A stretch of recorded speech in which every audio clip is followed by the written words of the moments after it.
You can't change the way you are wired much, but you can change a lot of what you do with that wiring. And it's the habits that you generate now on those qualities, or those negative qualities. I mean, the person who always, you know, claims credit for things they didn't do, that always cuts corners, that you can't count on. I mean, in the end, those are habit patterns. And the time to form the right habits is when you're your age. I mean, it doesn't do me much good to get golf lessons now. If I'd gotten golf lessons when I was your age, I might be a decent golfer. But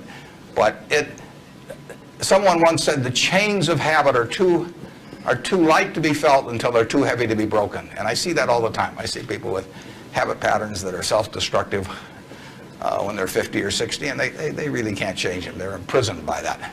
But you're not imprisoned by anything. So when you write down the qualities of that person that you'd like to buy 10% of, look at that list and ask yourself, is there anything on that list I couldn't do? And the answer is there won't be.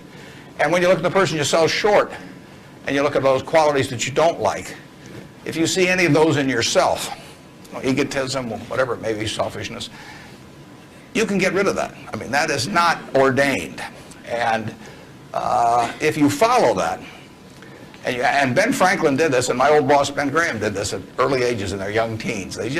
Ben Graham looked around and he said, who do I admire? You know, and he wanted to be admired himself, and he said, you know, why do I admire these other people?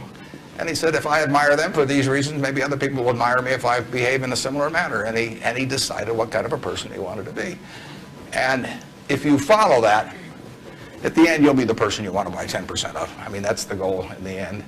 And it's something that's achievable by everybody in this room.